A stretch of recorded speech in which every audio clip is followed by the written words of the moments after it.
Hi guys, welcome to Data Acme. So in this course sample video, we'll see and discuss about the data science.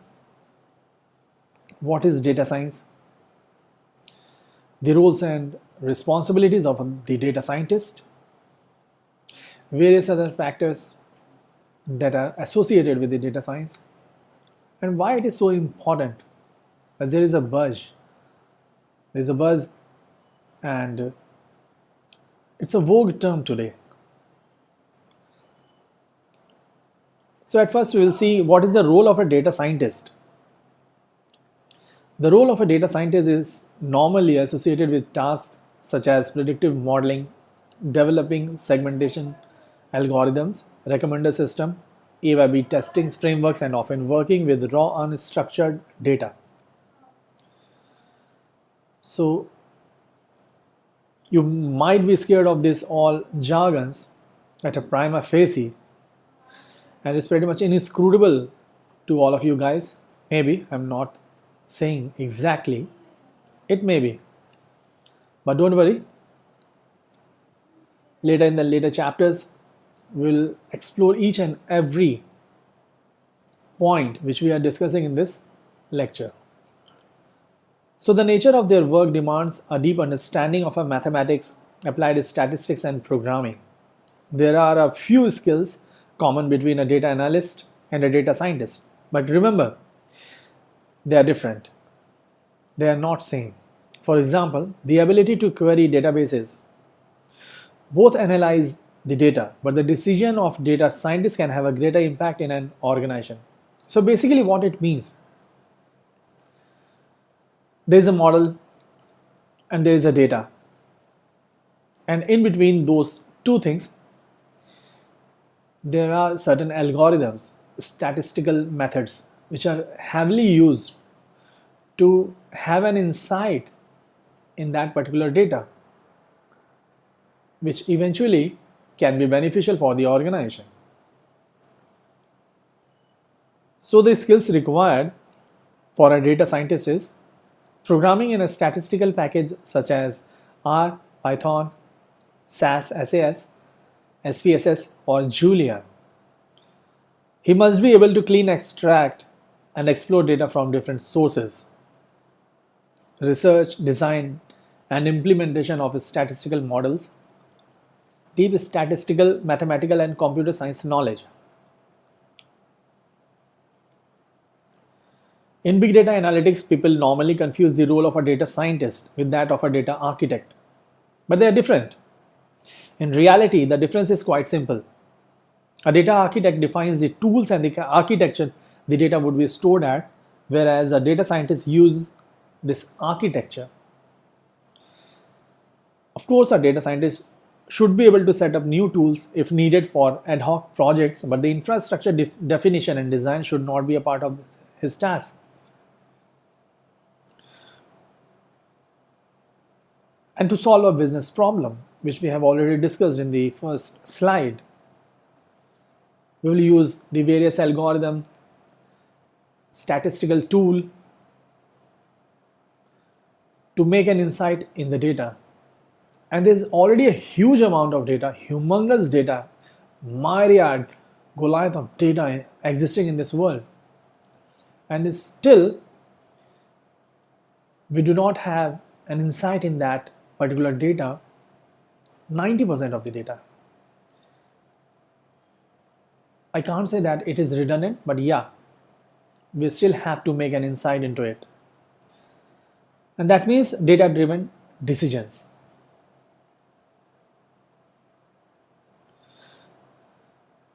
So there are various modules in data science, and one of them is the machine learning. So what is exactly the machine learning is? We'll discuss all that stuff in this course about the machine learning, little bit of fundamentals of deep learning, convolutional neural network, and rest. So basically, what is an application of machine learning? as the word itself says, that it means machine learning. The machine is able to learn. It's learning by experience. It is learning by some predefined sets of data. It is learning by some algorithm which has been set up by the data scientist. So an application of machine learning, the very first example that comes to our mind is the face recognition in the Facebook. You must have seen this. So what Facebook does whenever you upload the image, it tries to find out the relative information of the all the sources who are there in that particular image. Like for this, an example, you can see the image over there on your respective screen. There are 4 persons sitting over there. So what Facebook does, it is trying to acquire the information which has been already stored in the database of the Facebook to recognize the name of these persons, their behavior, their occupation, and maybe some other sort of things associated with them. The next thing that comes is the Kinect by the Microsoft. So what it does basically, we play games using the Xbox. So what Kinect does, it observes the movement of the player. So the player himself is not able to just get into the television or into the Xbox world, into that particular game and play over there virtually. He's playing that virtually. That means whatever the action he's performing in his room while playing that game, that Kinect will observe his all the behaviors and movement of the different organs, limbs, eyes, and everything. And it uses the algorithm which is very popular in Kinect, that is decision tree, upper version.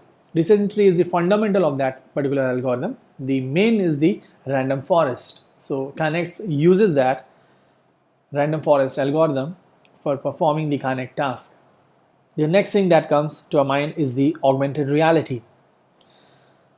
In augmented reality, what happens when we just pour that particular device, the device on our head, we play certain games with the eye movement, and the algorithm, the machine, learns by the movement of the eyes. The next is the Facebook ad. So while showing the advertisement to the users, what Facebook does, the algorithm itself derives itself and capture a lot of information by the previous history of the user, that what sort of things that particular user is exploring or surfing on the net. Same happens with the Google AdSense. It also observes all the behavior of the user, what sort of activities it is performing. And by learning all that behavior, it shows that particular ad to that particular user, so that the ratio, the probability of clicking that ad, that particular ad, will be very high. Next is the Siri. You must have seen this button over there in your iPhone, which is basically uses the methodology to convert your voice into a text. Suppose if you write that, just Siri, just show me the map of the Italy, it will show you. So what it does is it basically observes, listens to your voice, convert that into a text, and just search in the Google search engine, and whatever the output it gets, it will show you on the screen of that mobile. The other one is the space exploration. Like over here you can see an image where the robot is exploring the Mars. The other one is the space exploration again. So the machine captures a lot of images of the universe, and it tries to fix that particular area with certain sort of anomalies, or maybe for fixing that particular area for specific things like it can observe that this particular area is the black hole, this is the planet, and this is this and that, asteroids, exterior planets, interior planets, stars, and all rest of things. The next one is the Netflix. So there are a lot of things where you can, it has already been applicable, the machine learning algorithms. So what is basically a machine learning? It is a branch of science that deals with programming the system in such a way that they automatically learn and improve with experience. Here, learning means recognizing and understanding the input data and making wise decisions based on the supplied data. It is very difficult to cater to all the decisions based on all possible inputs. To tackle this problem, algorithms are developed. These algorithms build knowledge from specific data and past experience with the principles of statistics, probability theory, logic, combinatorial optimization, search, reinforcement learning, and control theory. This reinforcement learning is a very integral part of the machine learning. The robots learn by itself, like the robot dog, the drones. So robot knows how to walk. Take an example of a robot dog or robot elephant. It knows that how to walk, and how to do that. It starts from first learning that, oh, okay, I cannot walk directly. First, I have to stand up. So it tries to stand up. So this is a learning mechanism which has been set into in the machine to learn by itself. And then there is a reward system. If something happens that is positive, it will be rewarded. If it doesn't do the exact thing, if it does the opposite of that, then it will get the punishment. And by that, it will derive an algorithm which will enable the machine to walk perfectly. The developed algorithms form the basis of various applications such as vision processing, language processing, forecasting, like stock market trends, then pattern recognition in games, as we have already discussed about the Xbox, data mining, expert system, and robotics. So why machine learning is the future? As I've already said that there is a buzz of machine learning in the market. It's very vogue nowadays. So why machine learning is the future? Why it is very much so important? So the first thing is about the data, the huge data, the Goliath of data, the myriad of data that has already been there in this world. So till 2005, since the inception of the human, we human have generated 130 exabytes of data, which is humongous. That is really humongous. So this is the statistical figure which has been given by the great data scientists and some top-notch universities. So take an example of a letter A. So in computer, what happens whenever I store any letter? So this is basically an English letter, English alphabet letter that is being stored in the memory of the computer, of the machine. That takes 1 byte of memory for storing this particular character. So now for storing the whole page that may contains 500 to 1000 characters, may 2000, so that will require 1 kilobytes of memory to store that particular page. And for storing the whole book, we need 1 megabyte of memory. Now suppose we have piles of books over there in a rack, so that requires near about a gigabyte of memory to store that stuff in the memory of the machine, of the computer. So the genome, the human genome, requires exactly as per the statistical figure given by the scientists and doctors, So they say that it requires 725 megabytes of memory to store the human genome. So can you imagine, you can store each bit of information on your system that requires only 725 megabytes in total. So in totality, you can say on an average, for storing the human genome, it requires 1 GB or the gigabyte of memory. That is already very huge. And now take an example of the digital camera. So now suppose if there's a child who is born in the family, and his father is trying to capture each and every second of his life since his birth. So till the age of 80 years, till he lives, this digital camera captures everything, each and every second of his life. So that requires near about of 1 terabyte of data. That is really very huge. That is really very huge. But still you can do that. But it requires 1 terabyte of memory. That is already very huge. And you can see, guys, this image, it belongs to the Amazon forest that contains near about 700 plus billions of trees.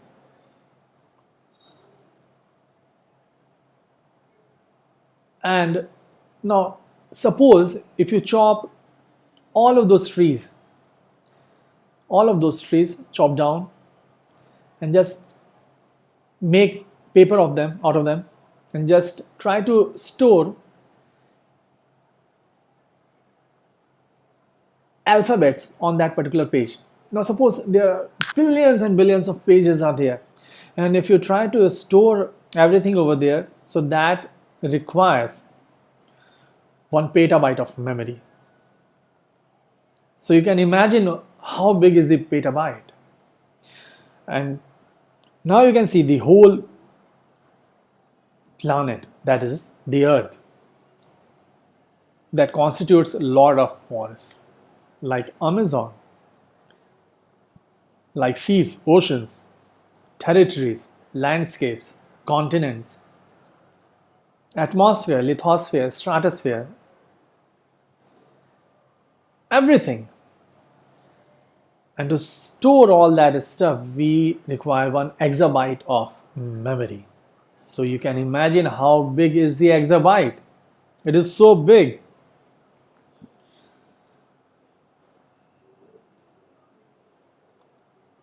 So we have already seen that till 2005 humans, they have generated 130 exabyte of memory, and it was expected that till 2010 they would have generated 1200 exabyte of memory. Till 2015 the humans will generate 7900 exabytes of memory, until 2020, which is still to come, we humans will generate near about 40,900 exabytes of memory. So you can see that the data is rising exponentially, and the data will be very huge till 2050. So you can see a graph over there on your screen that depicts the explosion of data since 2005. So you can see over there the x-axis denotes the year, respective year, and the y-axis denotes exabytes or billions of gigabytes of data that has been generated in that particular year.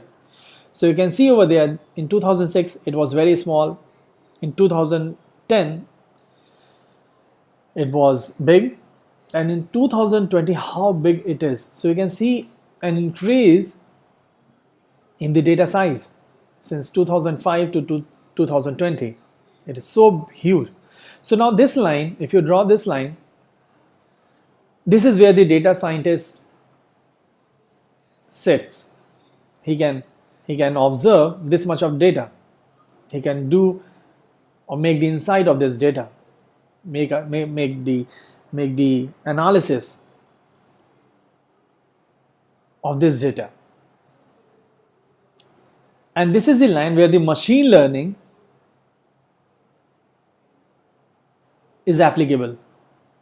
So the machine is able to do the analysis on this much of data, but still you can see, if you see that 2020 bar over there on a respective screen, you can see that there's a huge bunch of data that is still being unexplored. And it is the job, it is the opportunity which we have to exploit and explore that much of data. We still have to do or make the insight of. So there's a huge opportunity which is still there,